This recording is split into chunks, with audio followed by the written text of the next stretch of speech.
Hello everyone, आज हम complete करेंगे हिंदी वर्कशीट जो क्लास फर्स्ट एंड सेकंड दोनों के लिए है। और ये हिंदी ग्रामर की वर्कशीट है, तो ये आपके लिए बहुत ही हेल्पफुल साबित होने वाली है। मैंने इसे कुछ इस तरीके से तैयार किया है। इसमें कुछ ऑप्शनल सवाल हैं और कुछ इस तरह से सॉल्व करने वाले हैं, कुछ फिल इन द ब्लैंक्स हैं। तो आप इसको पूरा देखना। और अगर आपको ये वीडियो जो है पसंद आता है, ये जो वर्कशीट है आपके लिए हेल्पफुल है, तो प्लीज़ चैनल को सब्सक्राइब करना। ठीक है, तो हम स्टार्ट करते हैं।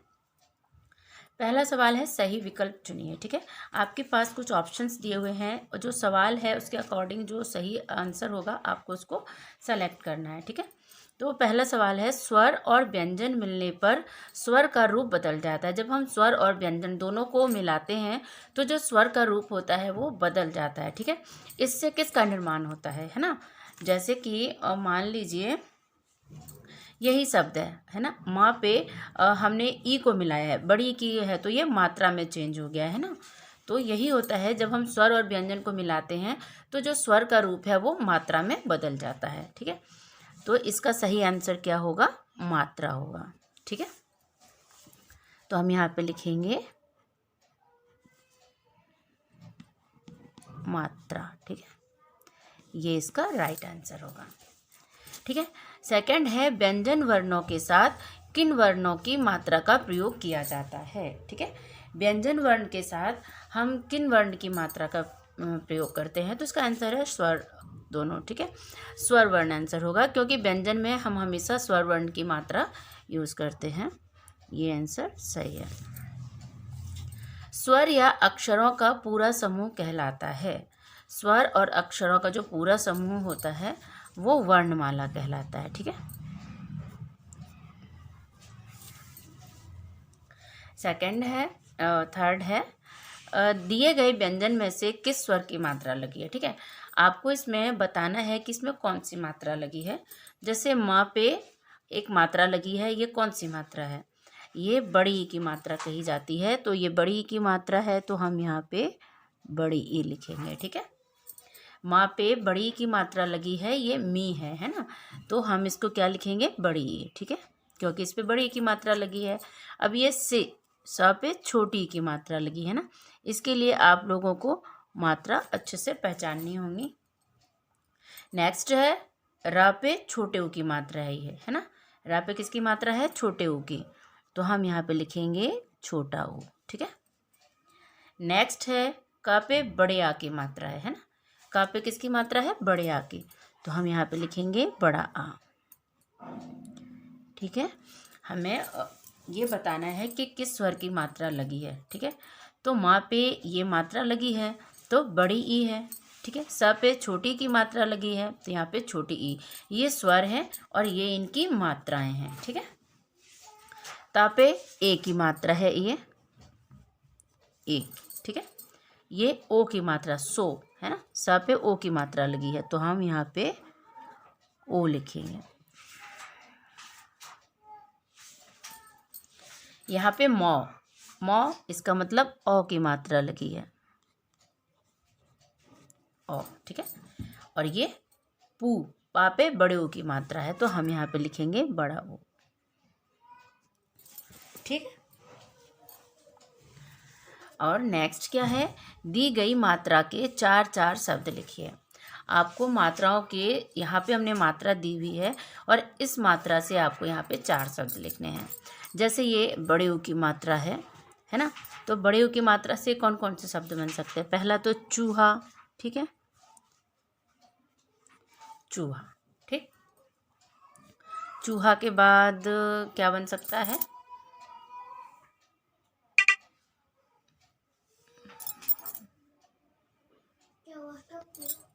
चूहा के बाद पूजा। ठीक है, पूजा के बाद क्या बनेगा, चूहा हो गया, पूजा हो गया, यहाँ पे कूप हो जाएगा। कूप मतलब होता है कुआं। ठीक है, और रूप, रा पे बड़ी ऊ की मात्रा रूप। ठीक है, अब ए से कौन कौन से शब्द बनेंगे की मात्रा से, तो पहले तो केला। ठीक है, केला के बाद मेला भी बन जाएगा। ठीक है। इसके लिए ये है कि आप जितनी अच्छी रीडिंग करोगे ना, उतना अच्छा आपको इस तरह की जो वर्कशीट्स हैं वो सॉल्व करने में हो जाएंगी। केला, मेला, अब और क्या बनेगा, ठेला, ठीक है, और रेल। रा पे एक ही मात्रा है, देखो सब पे एक ही मात्रा है, ठीक है। यहाँ पे सब पे बड़े ओ की मात्रा है, ठीक है। रा पे बड़ी ओ की मात्रा यहाँ नहीं लगाते हैं हम लोग, यहाँ पे लगाते हैं, ठीक है। अब ये है ए की मात्रा। ऐसे क्या बनेगा, पहले तो मैना हो जाएगा, मैना हो जाएगा। मैना के बाद क्या होगा, यहाँ पे चैन हो जाएगा, है ना। यहाँ पे भी ए की मात्रा है। चैन के बाद मैना, चैन, बैल,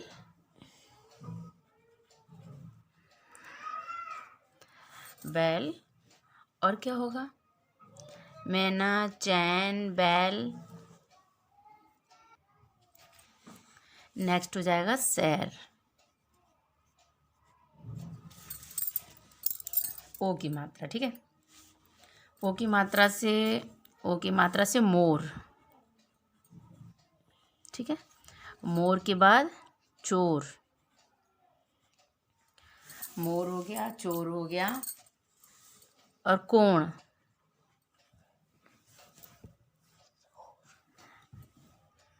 और शोर हो जाएगा, शोर, ठीक है। ये सब ओ की मात्राएं हैं। नेक्स्ट ओ की मात्रा। ओ की मात्रा से क्या होगा, कौन,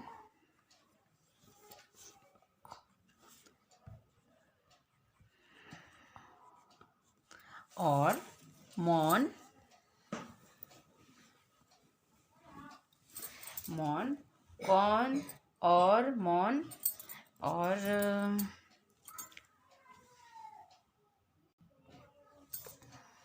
नेक्स्ट तौल हो जाएगा, है ना। हाँ, मतलब थोड़ा डिफ़िकल्ट लगता है, बहुत समय बाद लिख रहे हैं इस तरीके से, लेकिन हाँ, आप लोग जैसे बुक्स की डेली रीडिंग्स दोगे तो ये आप लोगों के लिए बहुत इजी हो जाएगा करना। खाली स्थान भरो, ठीक है। यहाँ पे हमें जो फिल इन द ब्लैंक्स हैं वो कंप्लीट करने हैं, ठीक है। मिलकर शब्द बनाते हैं, ठीक है। यहाँ पे ब्लैंक्स है, यहाँ पे ब्लैंक्स है, मिलकर शब्द बनाते हैं। तो स्वर और व्यंजन मिलकर शब्द बनाते हैं, ठीक है। स्वर और व्यंजन, ओके। स्वर और व्यंजन मिलकर शब्द बनाते हैं। प्रत्येक शब्द का एक होता है, प्रत्येक शब्द का एक अर्थ होता है, ठीक है। की कोई मात्रा नहीं होती, ठीक है। नेक्स्ट है कि कोई मात्रा नहीं होती, तो छोटे आ की कोई मात्रा नहीं होती है, ठीक है। छोटा आ जो है वो हर एक व्यंजन में मिक्स होता है, तभी वो कंप्लीट होता है। जैसे कि कोई भी अक्षर है, जैसे कि ये है, कहाँ गया, का भी है, तो का में जो छोटा आ जब मिल जाता है तभी वो इस तरह से पूरा का बनता है, ठीक है।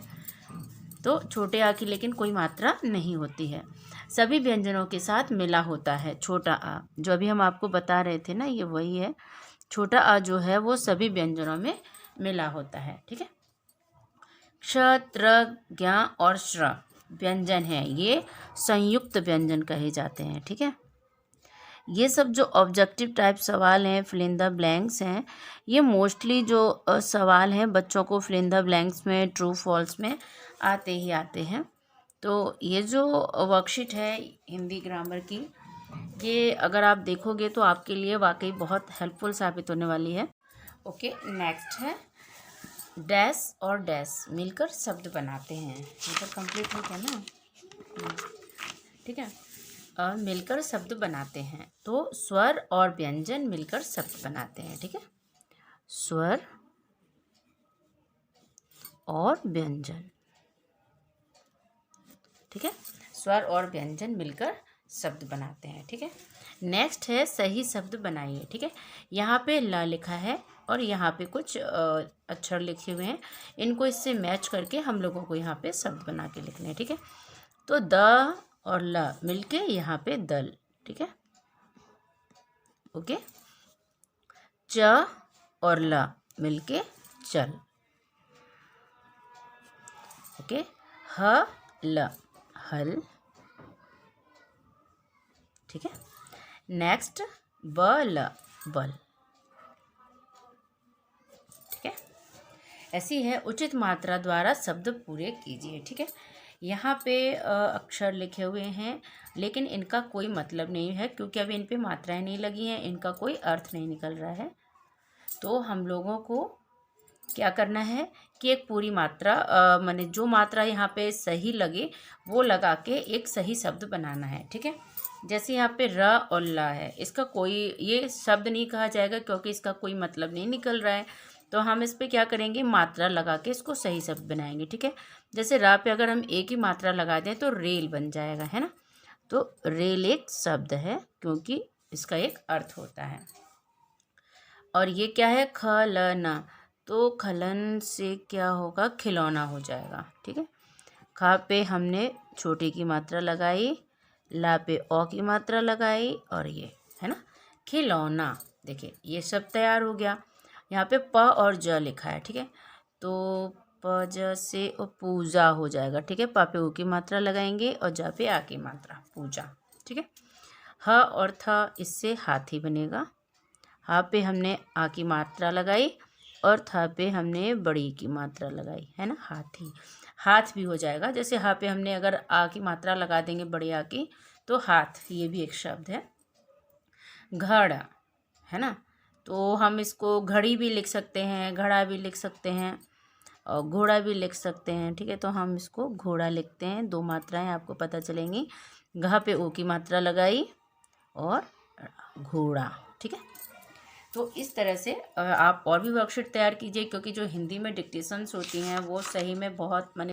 ओके, तो आज की जो वर्कशीट है वो कंप्लीट हो गई है। आप इसकी प्रैक्टिस कीजिए, इसे लर्न कीजिए क्योंकि जो आज की वर्कशीट है वो आप लोगों के लिए सच में बहुत यूज़फुल होगी। इस तरह के जो सवाल हैं वो एग्ज़ाम्स में, टेस्ट में बहुत हेल्पफुल साबित होते हैं। आप इसकी प्रैक्टिस कीजिए। तब तक आप नेक्स्ट वीडियो में नेक्स्ट वर्कशीट के साथ मिलेंगे। Thank you and have a nice day.